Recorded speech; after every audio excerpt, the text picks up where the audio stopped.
마태복음 26장 51절. 예수와 함께 있던 자 중에 하나가 손을 펴 칼을 빼어 대제사장의 종을 쳐 그 귀를 떨어뜨리니, 이에 예수께서 이르시되 내 칼을 도로 집에 꽂으라. 칼을 가지는 자는 다 칼로 망하느니라. 너는 내가 내 아버지께 구하여 지금 12군단 더 되는 천사를 보내시게 할 수 없는 줄로 아느냐. 53절까지의 말씀을 먼저 읽었습니다. 겟세마네 동산에서 예수님께서 기도하시고 그 새벽에 유다가 이끄는 그 폭도들에 의해서 체포당하는 장면입니다. 이 장면을 베드로가 목격하고 칼을 빼들었습니다. 대제사장의 그 종의 귀를 이렇게 이제 내려쳤죠. 그 종의 이름이 말고. 근데 이때 누가복음에 보면 이 제자들이 그 장면을 이렇게 목격했을 때 베드로가 이렇게 이야기를 합니다. 주님, 우리가 칼로 치리까? 그렇게 이야기를 해요. 내가 저놈들을 칼로 쳐버릴까요? 근데 예수님께서 베드로에게 대답할 겨를도 없이 베드로가 칼을 빼들더니 말고의 귀를 이렇게 쳐버렸습니다. 근데 저는 이 장면을 보고, 아니 언제 베드로가 검술을 배웠나? 여러분, 그 귀 자르기가 쉬운 줄 아세요? 베드로가 칼을 가져가서 이 말고의 귀를 이렇게 잡아 끈 다음에 이렇게 벤 게 아니라 순간적으로 이렇게 쳤을 거 아니에요. 그게 쉬운 일 같아요. 베드로가 의분이 앞섰고, 의분이 앞서다 보니까 전에 없는 아주 신기의 검술까지 나왔습니다. 예수님께서 이때 이렇게 말씀하십니다. 그것까지도 참으라, 그렇게 말씀하셨어요.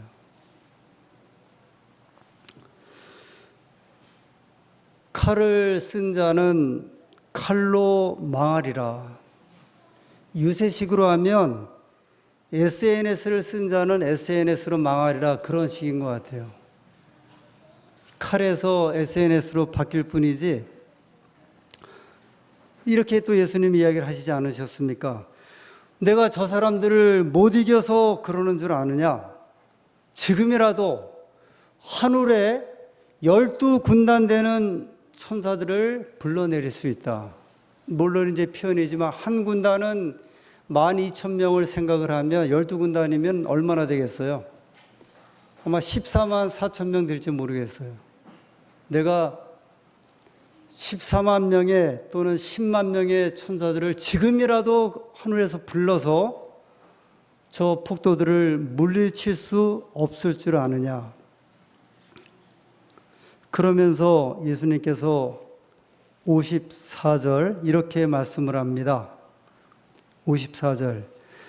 내가 만일 그렇게 하면 이런 일이 있으리라 한 성경이 어떻게 이루어지리요 하더라.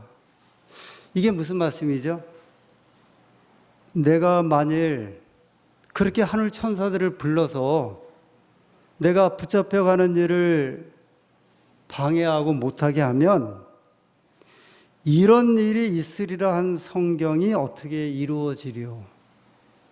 그 다음에 56절에 그러나 이렇게 된 것은 다 선지자들의 글을 이루려 함이니라 하시더라. 다시 말씀하시기를 다 이런 일은 선지자들의 글을 이루려 함이라 하시더라. 아주 독특한 말씀입니다. 여기 예수님께서 말씀하신 이런 일은 무엇을 말하고 있는 거죠? 이런 일이 있으리라 한 성경이 어떻게 이루어지겠냐 했을 때 예수님께서 말씀하신 이런 일, 이런 이야기죠. 유다로부터 배반을 당하는 일, 그게 지금 예수님이 말씀하신 이런 일이 어떻게 이루어지겠느냐. 내가 지금 폭도들에게 붙잡혀 가는 일, 그게 지금 이런 일이 일어나겠다고 말씀하신 성경의 이야기다 이렇게 말씀하고 있죠. 십자가에 못 박힘을 당하는 일, 이런 일입니다. 그러니까 이런 일들이 나에 관하여 주어진 말씀과 내가 앞으로 행해야 할 일들이 만약에 내가 칼을 써서 막아버리고 나도 이제 분이 나서 하늘의 천사들을 불러내린다고 하면 성경에 나에 대해서 말하고 예언한 말씀이 어떻게 성취되겠느냐, 이런 말씀입니다. 성경이 어떻게 이루어지려? 성경에 다 예언되어 있는 것 아니냐? 하나님 말씀에 이미 나에 대해서 다 말씀한 것 아니냐? 내가 저들을 물리쳐버린다면 내가 이런 일을 겪을 것이다, 성경에 예언한 것들이 어떻게 이루어지겠느냐? 그러시면서 그렇다면 선지자들이 말한 것이 무슨 소용이 있느냐? 그 영어에 그 유명한 이제 관용구가 있습니다. 제가 이 글을 제 서재에다 이렇게 메모해서 붙여놓았는데 이런 말입니다. You are what you read, 그런 말이 있습니다. You are what you read. 이런 말이죠. 당신이 읽은 책을 보면 당신이 누구인지 알 수 있다.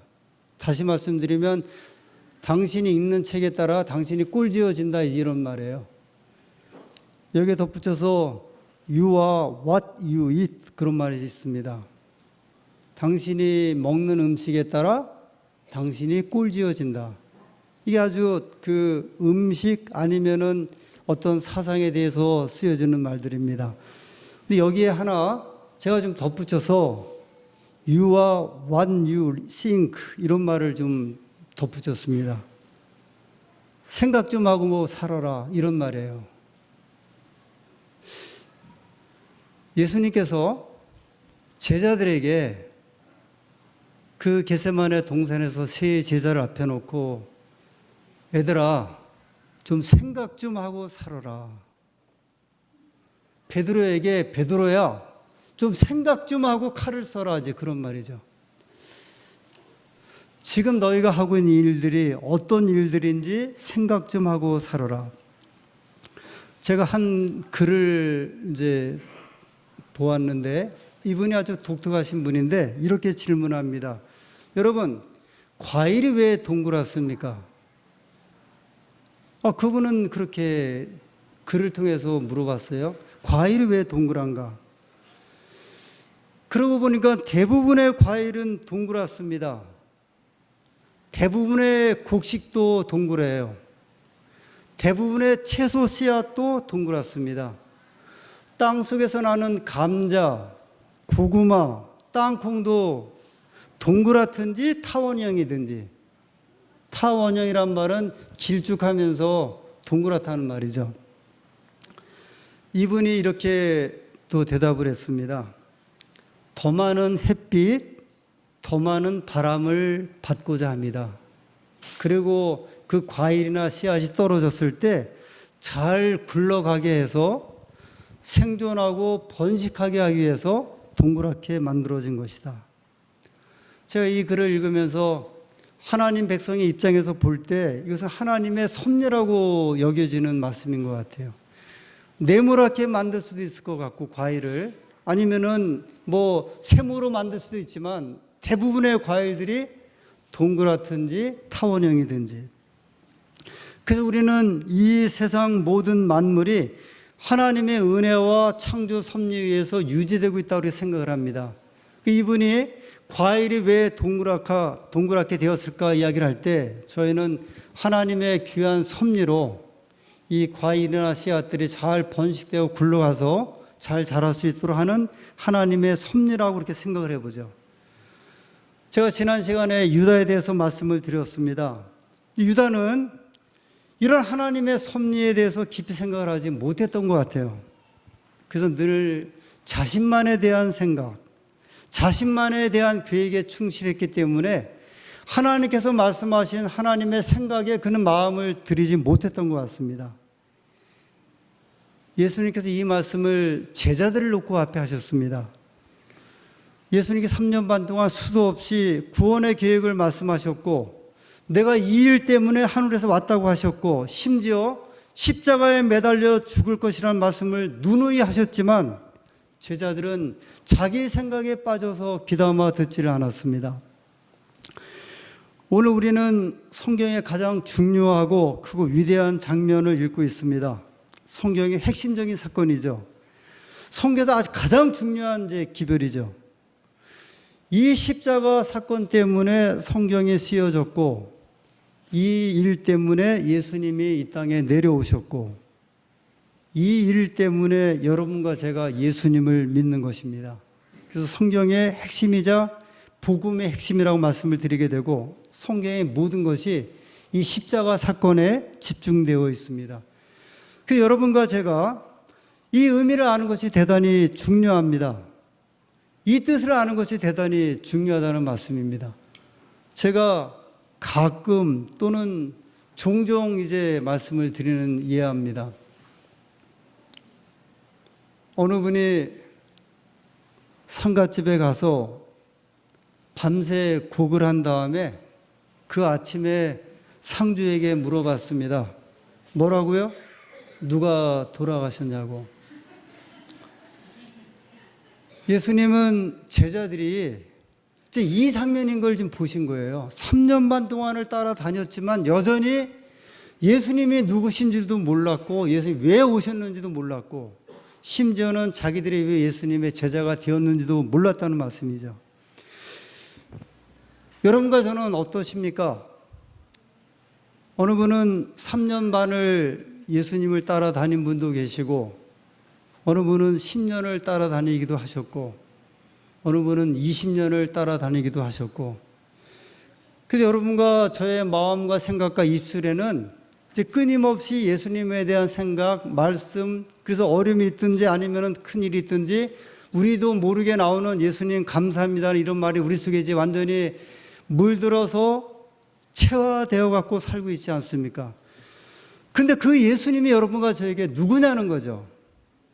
왜 우리가 예수님을 믿고 따르고 그 말씀에 순종하며 살아가고 있는지, 도대체 그 예수님이 저와 여러분에게 어떤 분이시길래 그러시냐는 거죠.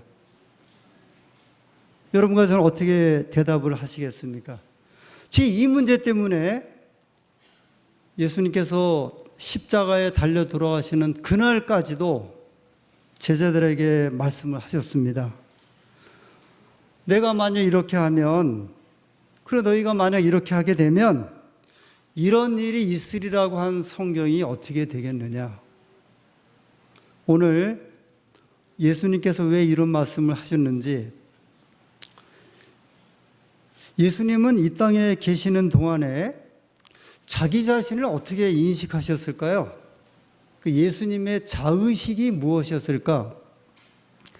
여러분 가끔 이렇게 이런 이야기 하지 않습니까? 저 사람이 왜 저런 행동을 하지? 지금 자기가 어떤 사람인 줄도 모르고 왜 저런 행동을 하지? 가끔 아주 유명한 잘 나가던 운동선수가 그가 술을 마시고 운전을 하다가 적발이 돼서 1년에 100억씩 벌던 사람이 그 술 한 잔 때문에 망해갖고서 평생 그 일을 끝내게 될 때, 그렇게 우리가 이야기하죠. 아니 어떻게 저 사람이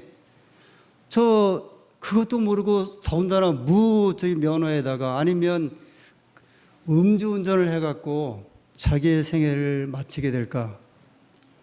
잘 나가던 정치인이 하루아침에 나락으로 떨어질 때, 아니 왜 저렇게 모든 것을 이해하고 알만한 사람이 왜 저런, 도대체 자기가 어떤 것 누군지를 모르고 저렇게 할까? 저는 예수님이 좀 궁금했습니다. 예수님께서 이 땅에 오시고 살아 계실 때 예수님은 예수님 자신에 대해서 자신을 어떻게 생각하셨을까? 그게 굉장히 좀 궁금했어요. 여러분 잘 아는데 예수님은 하나님이셨잖아요. 하나님이신 분이 처녀의 몸에서 잉태해서 태어나서 생활하시는 동안에 33년의 반의 생애를 하는 동안에 예수님은 자기 자신을 어떻게 생각했을까? 그게 궁금했어요. 예수님은 당신을 하나님으로 생각했을까? 인간으로 생각했을까? 하나님은 음식을 드시면서도 예수님은 음식을 드시면서 이 음식을 드실 때마다 자신을 어떻게 생각을 하셨을까? 여러분과 제가 음식 먹을 때마다 우리도 그런 생각하지 않습니까? 음식을 먹을 때 이 음식이 나에게 어떤 도움이 될까? 필요할까? 물을 마실 때 심지어는 피곤하여 내가 잠을 자면서도 내가 어떤 사람인가에 대한 그런 생각을 하잖아요. 그러면 여러분, 예수님께서는요, 이런 일이 있으리라 한 성경에 대해서 어떻게 응했냐 했을 때 예수님은 자신을 성경에 쓰여진 그 성경을 통해서 예수님께서 자신을 어떻게 생각하셨을까? 제가 몇 가지 살펴보도록 하겠습니다. 첫 번째, 예수님께서는 유다가 자신을 팔기로 성경에 예언된 것을 아셨어요? 모르셨어요? 아셨어요. 시편 41편 9절입니다. 시편 41편 9절.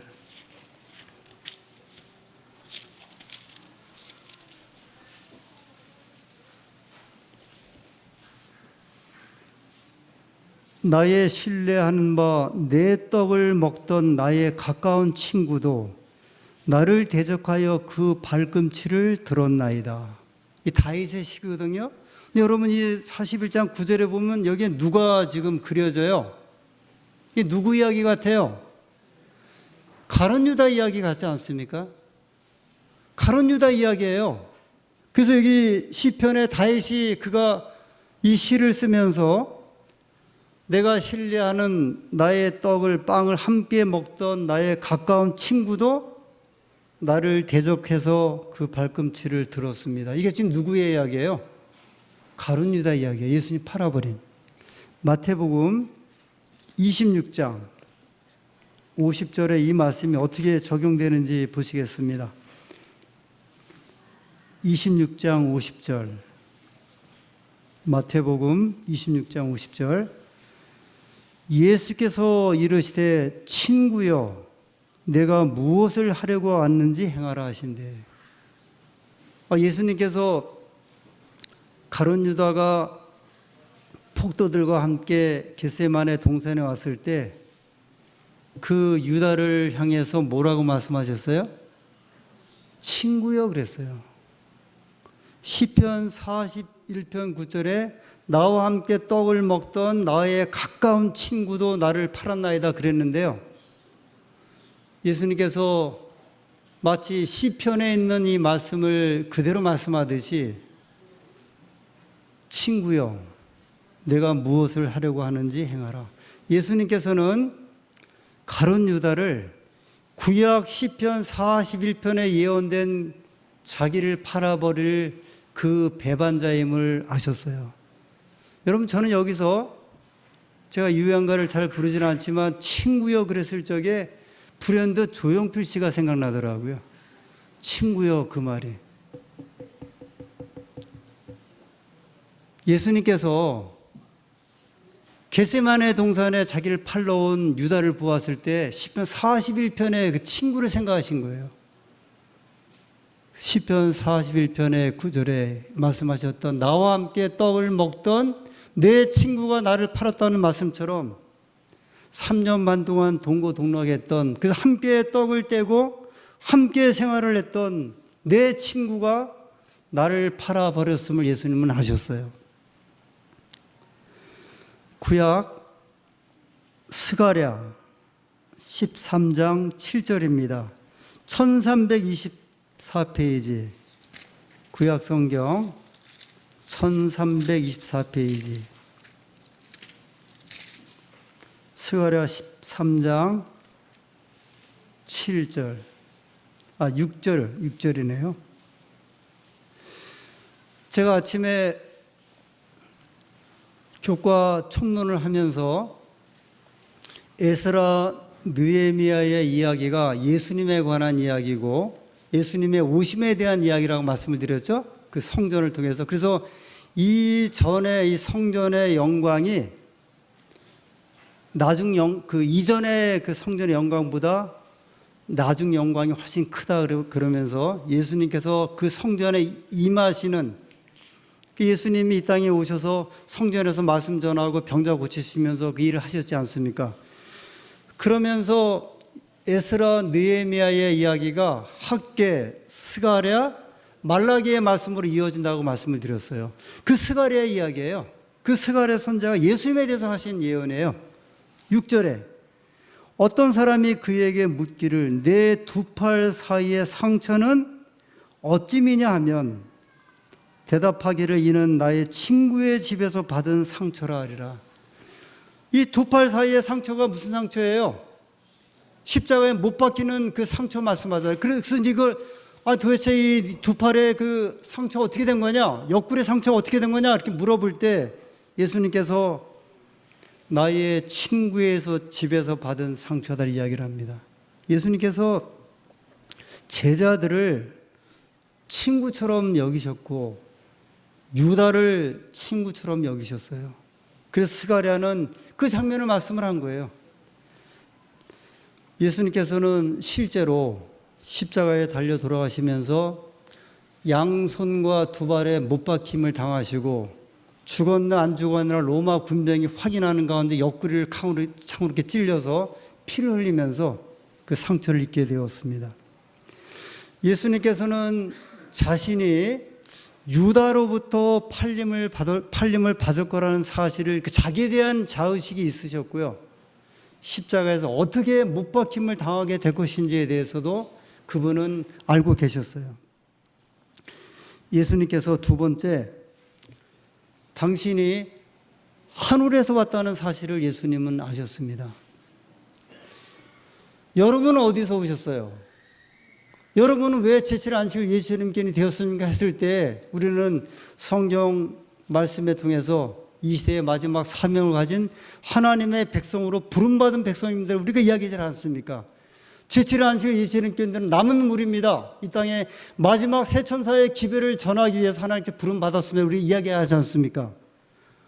비록 우리가 태어난 곳이 다르고 환경이 다르고 오는 방향은 다르지만 한 목적을 향하여 나아가고 또 이야기를 하지 않습니까? 근데 예수님께서도 제자들하고 함께 생활하시면서 그 문제를 누누이 이야기를 하셨습니다. 요한복음 6장 46절. 요한복음 6장 46절입니다. 이는 아버지를 본 자가 있다는 것이 아니라 오직 하나님에게서 온 자만 아버지를 보았느니라.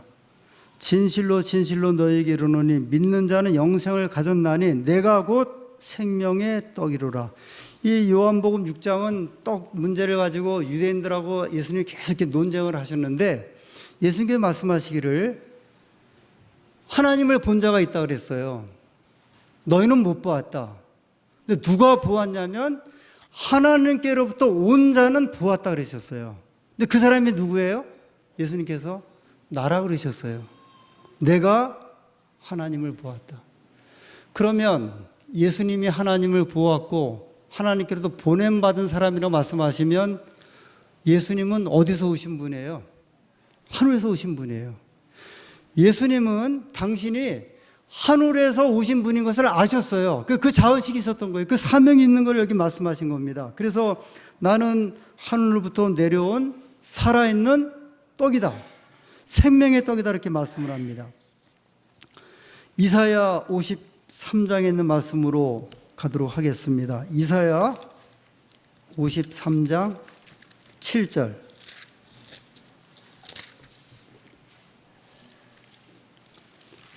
이사야 53장 7절. 그가 곤욕을 당하여 괴로울 때에도 그 입을 열지 아니하였으며 마치 도살장으로 끌려가는 어린 양과 털 깎는 자 앞에 잠잠한 양같이 그 입을 열지 아니하였도다. 그가 곤욕과 신문을 당하고 끌려갔으니 그 세대 중에 누가 생각하기를 그가 살아있는 자들의 땅에서 끊어짐은 마땅히 형벌받을 내 백성의 허물을 인함이라 하였으리요. 여기 예수님께서 십자가에 이제 매달리시기 위해서 처형당하기 위하여 이렇게 끌려가는 그 장면이 이제 소개가 되죠. 근데 이사야 53장에는 이 모습을 가리켜 마치 한 어린 양이 도살장을 향하여 끌려가는 그 모습으로 이제 묘사를 했습니다. 예수님께서 이사야 53장에 소개된 이 도살장에 끌려가는 어린 양이 나라고 말씀을 하신 거예요. 내가 이제 그 일을 하고 있다고 말씀을 하신 거죠.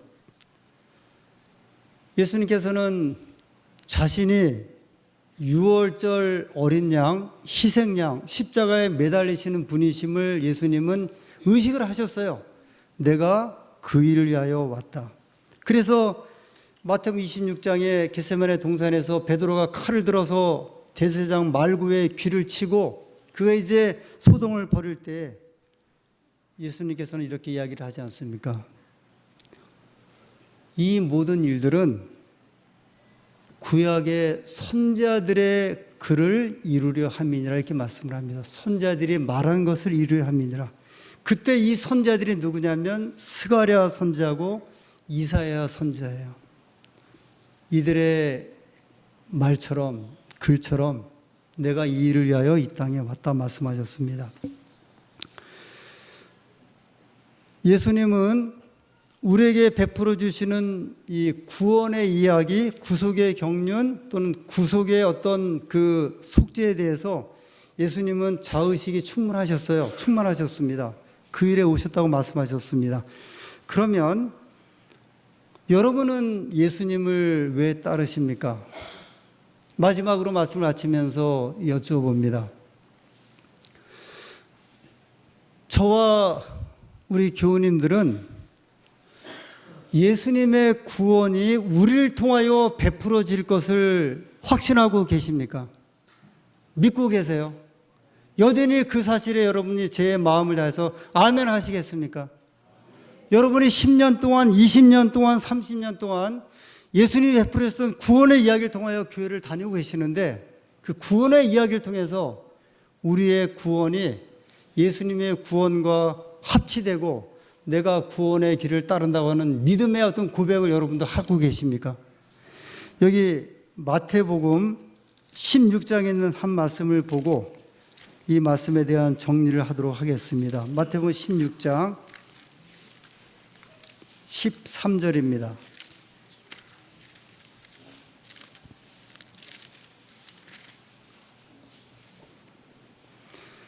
마태복음 16장 13절부터 예수께서 가이사랴 빌립보 지방에 이르러 제자들에게 물어 이르시되 사람들이 인자를 누구라 하느냐?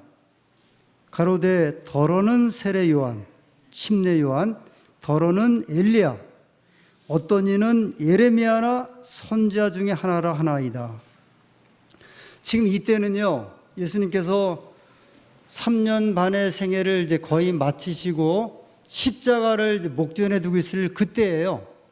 예수님께서 가이사랴 빌립보 지방에 이르렀는데 이 가이사랴 빌립보 지방은 성경에 보면은 우상들의 이제 숭배지로 알려져 있습니다.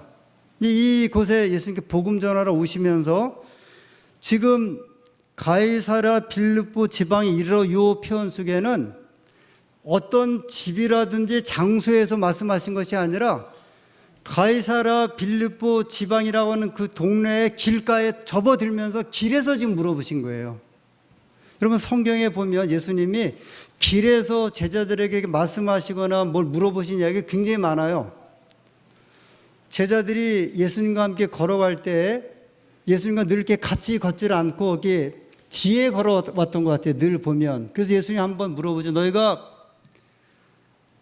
노중에서 이야기한 것이 무엇이냐? 그렇게 물어보신 게 있어요. 무엇 갖고 다퉜느냐? 그게 뭐예요? 서로 누가 높느냐 하는 것 때문에 제자들과 예수님이 이렇게 길에서 이렇게 물어보는 이야기가 굉장히 많아요. 근데 여기서도 흥미롭게도 가이사랴 빌립보 길에 이제 딱 접어들었을 적에 길에서 뜬금없이 제자들에게 물어봅니다. 얘들아, 사람들이 인자를 누구라 하느냐? 인자가 누구죠? 예수님이에요. 그 나를 누구라 하느냐 물어봐요. 그랬더니 한 제자가 침례 요한이라고 이야기를 합니다. 또 한 제자가 물어봅니다. 이야기를 합니다. 엘리야라고 하던데요. 에레미야라고 하던데요. 어떤 사람은 선지자 중에 하나라고 이야기를 합니다. 근데 지금 제자들이 말한 사람들이 예수님을 엘리야, 침례 요한, 에레미야, 선지자 중에 하나는 다 사람이라는 이야기예요. 자, 이 말씀 잘 들어보세요. 예수님께 떡을 먹고 말씀을 들었던 이 땅의 백성들은 예수님을 하나님의 아들이라든지 하늘에서 내려왔다는 분입니다는 말을 아무도 안 했어요. 다 뭐라고 말하냐면 어떤 사람은 침례 요한이라고 합니다. 어떤 사람은 엘리야라고 하면 다 사람이잖아요. 자, 좋다. 사람들은 그렇게 하는데 15절에 이르시되 그러면 너희는 나를 누구라 하느냐 이렇게 물어보세요. 지금 세상 사람들은 나를 하나님의 아들이나 하나님이 보내신 구세주나 메시아라고 전혀 생각하지 않는데, 자, 그러면 3년 반 동안 따라다닌 너희는 나를 누구라 하느냐. 여러분, 이거 굉장히 아주 중요한 질문을 예수님께서 하셨어요. 제자들도 나를 사람으로 이제 여기느냐, 나를 엘리야로 여기는가, 침례 요한으로 여기는가. 16절에 시몬 베드로가 대답하여 이르되 주는 그리스도시요 살아계신 하나님의 아들이시니이다. 예수께서 대답하여 이르시되 바요나 시몬아 내가 복이 있도다 하셨어요. 자, 여러분에게 예수님의 질문을 가지고 여쭤보겠습니다. 여러분은 예수님을 누구로 생각하십니까? 예수님을 나에게 복을 주는 분, 나를 편하게 하시는 분, 내가 어려운 일이 있을 때 재물을 주시고 내 집안에 우환이 있을 때 그걸 고쳐주시는 그런 분. 우리도 베드로처럼 주는 그리스도시요 살아계신 하나님의 아들이시냐는 이 귀한 고백이 여러분과 저를 통하여 아주 귀하게 일어나게 되기를 간절히 소원합니다. 예수님은 살아계신 하나님의 아들이요 살아계신 그리스도이십니다. 이 신앙 고백이요 여러분과 저의 신앙 고백이 되어야 하셔야 합니다. 이 고백이 여러분과 저를 통해서 구원의 이야기, 여러분과 저를 이끌 수 있는 가장 중요한 이야기라는 사실을 꼭 기억하셔야 합니다. 그래서 우리는 어떤 일이 있다 할지라도 베드로가 예수님 앞에 고백했던 것처럼 예수님은 우리를 구원하신 구세주요 우리의 속죄자요 하나님으로 우리를 구원하시는 분이십니다. 하나님, 그래서 내가 어려운 일이 있다 할지라도, 그래서 내가 우리의 마음속에, 내 마음속에 하나님을 멀리하고 싶은 마음이 있다 할지라도 저는 누구보다도 우리 예수님께서 그리스도시요 살아계신 하나님이라는 사실을 내 평생의 소원으로 안고 살아가겠으면 하는 귀한 고백이 이 시간 저 여러분의 입술을 통하여, 마음을 통하여 귀하게 고백되는 귀한 시간 되기를 간절히 소원하면서 말씀을 마치겠습니다.